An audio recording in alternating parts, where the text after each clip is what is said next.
بسم اللہ الرحمن الرحیم۔ شروع اللہ کے نام سے جو بڑا مہربان نہایت رحم والا ہے۔ فَإِن طَلَّقَهَا، پس اگر اس عورت کو طلاق دے، یعنی تیسری بار طلاق دی، فَلَا تَحِلُّ لَهُ مِن بَعْدُ، تو اب حلال نہیں اس کو وہ عورت اس کے بعد، حَتَّى تَنْكِحَ زَوْجًا غَيْرَهُ، جب تک نکاح نہ کرے کسی خاوند سے اس کے سوا۔ فَإِن طَلَّقَهَا، پس اگر طلاق دے دے دوسرا خاوند، فَلَا جُنَاحَ عَلَيْهِمَا، پھر کوئی گناہ نہیں ہے دونوں پر، أَن يَتَرَاجَعَا، کہ باہم جاوے اور آپس میں رہے میں بیوی کی حیثیت سے، ان ظنّا، اگر خیال کرے، أن يقیم حدود اللہ، کہ قائم رکھیں گے اللہ کی حدود، وَتِلْكَ حدود اللہ، اور یہ اللہ کی حدود ہے، یبینھا، بیان فرماتا ہے، لقوم، اس قوم کے لیے، یعلمون، جو جانتے ہو۔ دو مرتبہ طلاق کے بعد خلا کا تذکرہ ہوا، اور ابھی تیسری طلاق کا تذکرہ فرما رہے ہیں۔ اگر ایک شخص نے دو طلاق کے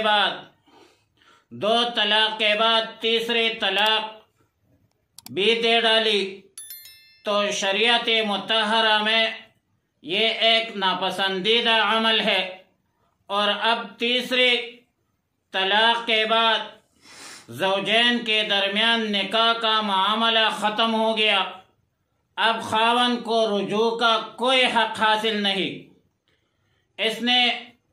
تجاوز کیا ہے حدود سے، بلا وجہ تیسری طلاق دے کر اس کی سزا یہ ہے کہ اگر یہ دونوں راضی ہو کر پھر آپس میں نکاح کرنا چاہے تو پھر میاں بیوی کے حیثیت سے رہنا حرام اور ناجائز ہوگا۔ اب دوبارہ نکاح کے لیے شرط یہ ہے کہ یہ عورت عدت طلاق پوری کر کے کسی دوسرے مرد کے ساتھ نکاح کرے، حقوق زوجیت ادا کرے، اور کم از کم دخول ہو دوسرے شوہر کے حوالے سے۔ پھر اس کے بعد اگر اتفاق نہ ہوا اور وہ دوسرا شوہر طلاق دے دے یا وفات ہو جائے، تو عدت پوری ہونے کے بعد پہلے شوہر سے نکاح ہو سکتا ہے۔ بنیادی طور پر شریعت مطہرہ نے جو طلاق کے 3 درجے مقرر کیے ہیں، یا 3 طلاقوں کے صورت میں درجات مقرر ہے، اس کا ہرگز یہ مطلب نہیں کہ تینوں درجات کو عبور کر کے طلاق مغلظ دینا ضروری ہے، کوئی ضروری نہیں ہے۔ شریعت کا حکم تو یہ ہے کہ طلاق دینا ایک مبغوض عمل ہے اور اللہ کا ناپسندیدہ عمل ہے۔ اگر خدا نخواستہ اس قبیح اور مکروہ اقدام تک نوبت پہنچ جائے تو ایک ہی طلاق پر اکتفا کیا جائے اور عدت گزرنے دے۔ جب عدت گزر جائے تو ایک ہی طلاق سے رشتہ زوجیت ختم ہو جائے گا، اور رشتہ زوجیت ختم کرنے کے واسطے ایک طلاق دینا کافی ہے، عورت آزاد ہو جائے گا، دوسرے شخص سے نکاح کر سکے گی، اور یہ احسن اور اوفق طریقہ ہے۔ لیکن اگر کوئی شخص اس احسن طلاق کے طریقے پر اکتفا نہ کرے اور دوران عدت مزید ایک اور طلاق دے دے، صریح لفظوں میں، واضح لفظوں میں دوسرا طلاق دیتا ہے، تو اب بھی قطع نکاح، قطع زوجیت کے 2 درجے اس نے طے کر لیے، جس کی ضرورت بھی نہیں تھی، مگر بہرحال 2 درجے اس نے طے کر لی۔ پھر دوران عدت رجوع کی گنجائش باقی ہے، اور عدت ختم ہونے کے بعد دونوں کی رضامندی سے نکاح جدید مہر جدید کی بنیاد پر میاں بیوی کی حیثیت سے رہنے کی گنجائش باقی ہے۔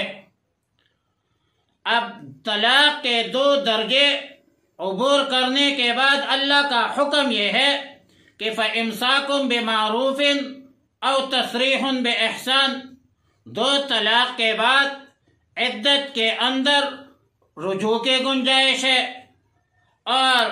نکاح جدید کی ضرورت نہیں ہے، تجدید نکاح کی کوئی ضرورت نہیں ہے۔ اور تصریح کا معنی ہے کھول دینا اور چھوڑ دینا، یہ اس طرف اشارہ ہے کہ مزید طلاق دینے کی کوئی ضرورت نہیں ہے۔ امام ابو داود شریف میں بروایت ابو ذرین سدی نقل کیا ہے کہ اس آیت کے نزول پر ایک شخص نے رسول اللہ مبارک صلی اللہ علیہ وسلم سے پوچھا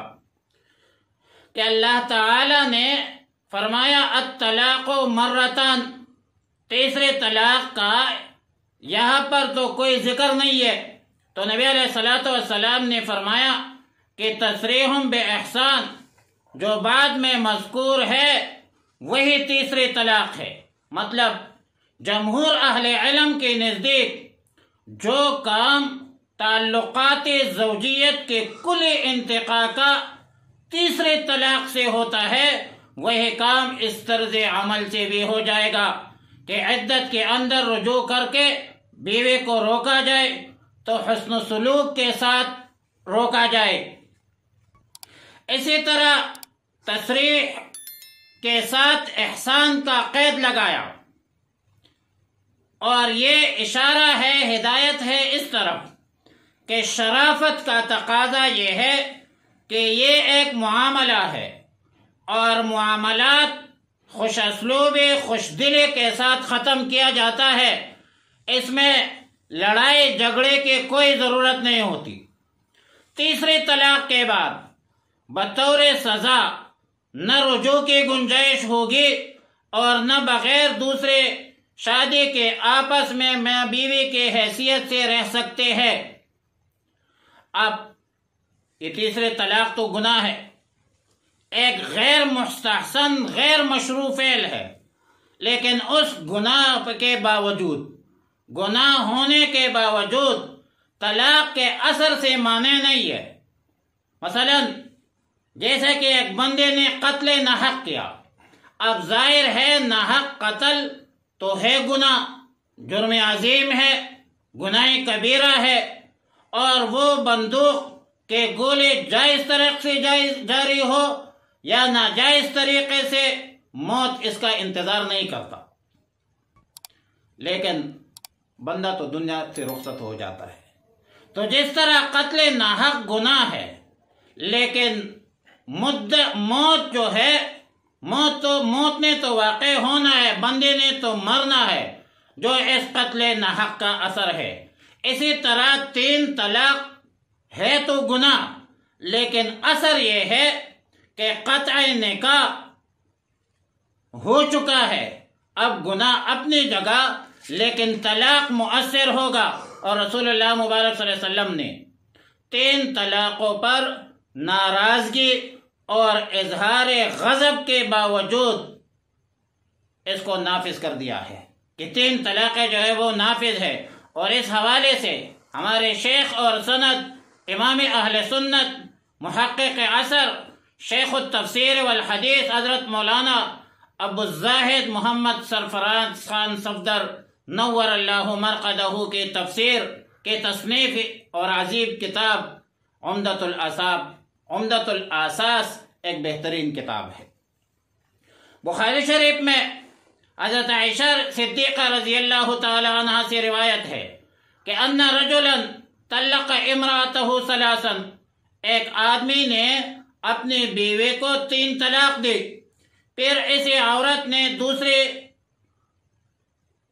دوسری جگہ جو ہے وہ شادی کر لی اور وہاں سے بھی طلاق ہو گئی۔ پھر نبی علیہ الصلوۃ والسلام کے پاس آئی کہ اتحل للاول، کیا پہلے شوہر کے لیے میں حلال ہوں؟ تو نبی علیہ الصلوۃ والسلام نے فرمایا قال لا حتی تذوقی عسیلتها کما ذاقها الاول، یعنی جب تک دوسرا شوہر اس سے ہم بستری کر کے لطف اندوز نہ ہو جائے اس وقت تک پہلے خاوند کے لیے یہ حلال نہیں ہے۔ روایت مذکورہ میں 3 طلاق دی گئی اور نبی علیہ الصلوۃ والسلام نے 3 طلاقوں کو نافذ قرار دے دیا۔ باقی عہد رسالت میں صلی اللہ علیہ وسلم اور عہد صدیق رضی اللہ تعالی عنہ کے دور میں ایک صورت تھی کہ کوئی شخص 3 مرتبہ کہے کہ تجھ کو طلاق، تجھ کو طلاق، تجھ کو طلاق، یا یوں کہے کہ میں نے طلاق دی، طلاق دی، طلاق دی۔ یہ ایک ایسی صورت ہے کہ اس کے معنی میں 2 احتمال ہے، یا تاسیس پر محمول ہے یا تاکید پر محمول ہے۔ مطلب 3 طلاق کی نیت سے یہ الفاظ کہہ رہا ہے، یا 3 طلاق کے نیت نہ ہو بلکہ دوسرے تیسرے مرتبہ صرف تاکید مقصود ہے، کیونکہ عہد رسالت میں صلی اللہ علیہ وسلم اور عہد صدیقی میں رضی اللہ تعالی عنہ میں دیانت اور صداقت عام اور غالب تھی۔ اگر کوئی شخص یہ کہہ دیتا کہ میرا مقصد 1 طلاق مقصود تھا تو حلفی بیان کے بعد 1 ہی طلاق شمار کیا جاتا تھا، اور اس کی تصدیق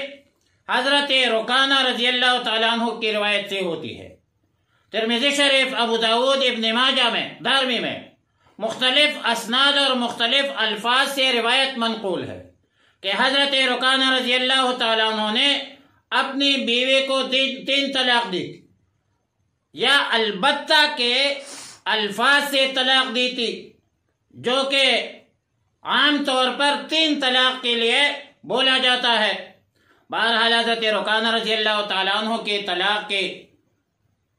نبی علیہ الصلوۃ والسلام نے 1 قرار دے دیا۔ اس کے بعد حضرت عمر فاروق رضی اللہ تعالیٰ عنہ نے اپنے دور خلافت میں فقہاء صحابہ کرام رضوان اللہ تعالی علیہم اجمعین کی ایک مشاورت سے اعلان کیا، اور مسلم شریف کی روایت ہے ان الناس قد استعجلوا فی امر، فرمایا کہ لوگ جلدی کرنے لگے ایسے معاملے میں جس میں ان کے لیے مہلت دی تھی، تو مناسب ہوگا کہ ہم اس کو ان پر نافذ کریں۔ تو عمر فاروق رضی اللہ تعالیٰ نے نافذ کر دیا، اور رسول اللہ مبارک صلی اللہ علیہ وسلم اور ابوبکر صدیق رضی اللہ تعالیٰ عنہ کی دی ہوئی مہلت کے بیجا استعمال سے لوگوں کو روک دیا۔ اور اب جمہور امت کا اتفاق ہے کہ 3 طلاق کے واقع ہونے پر 3 طلاق ہی واقع ہوں گے۔ 3 طلاق کے واقع ہونے پر پورے امت کا اجماع ہے، اتفاق ہے، اور سے حضرت ابن البر نے اس پر اجماع نقل کر کے فرمایا کہ اس کا خلاف شاذ ہے، جس کی طرف کوئی التفات نہیں کیا جاتا۔